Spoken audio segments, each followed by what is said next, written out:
Dear Federal Color Advisory, I am writing you under the assumption that you do indeed exist, since my Republican friend told me that the government regulates everything.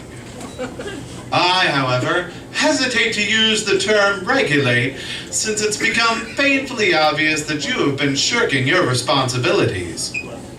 For instance, I commend you on creating a guideline for naming colors after the items that they could color, such as lime green, brick red, and lemon yellow. However, then you failed to appropriately name orange orange and peach peach. Here are examples of additional alterations in this area that I believe should be adopted for the sake of accuracy. The outside of some apples, red. Olives not found on a pizza, green. Only certain species of coral, coral. Forest, except in the winter or fall, green. And inside of a dead salmon, salmon. In addition to inconsistently adhering to your own guidelines, some of your choices have lacked foresight. An example of this is ultraviolet. I have to be honest, I've never seen ultraviolet, so I'm not even sure it actually exists. That, however, didn't prevent me from picking it as my gang color. I do all of our graffiti tagging in highlighter. I like to think everyone is a member of my gang when they are outside during the day.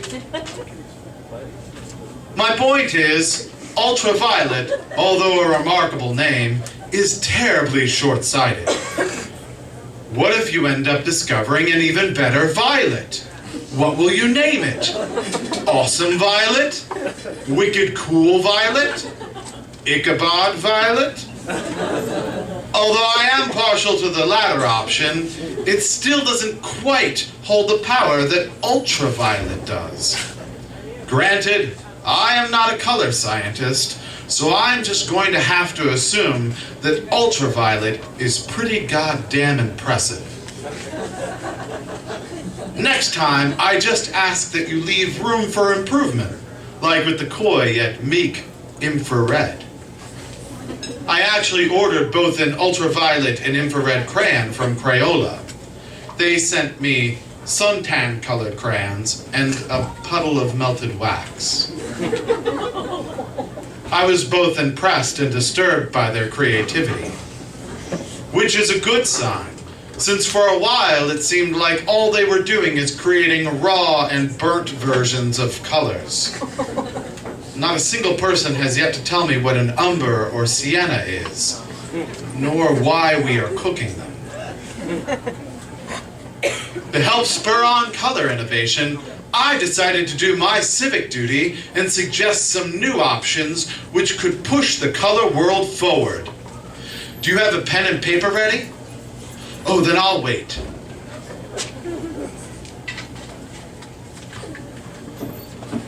Okay, good. You'll want to write these down. I was glad that I did. The first is penultimate violet.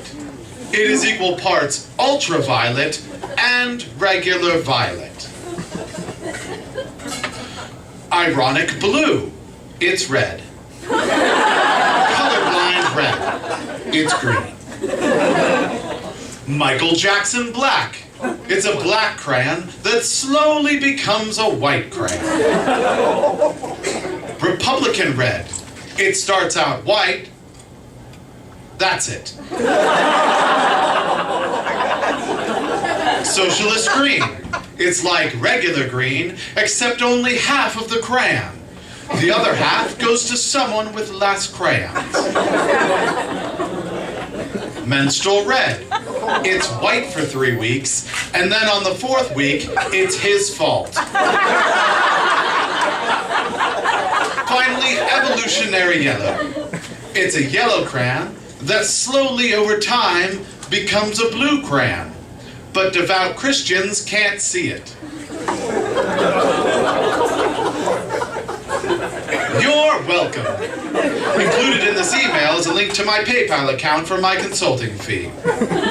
Actively yours, Ichabod Forte, Director of International Policy Manipulation, the Institute of Knowledge and Human Hygiene.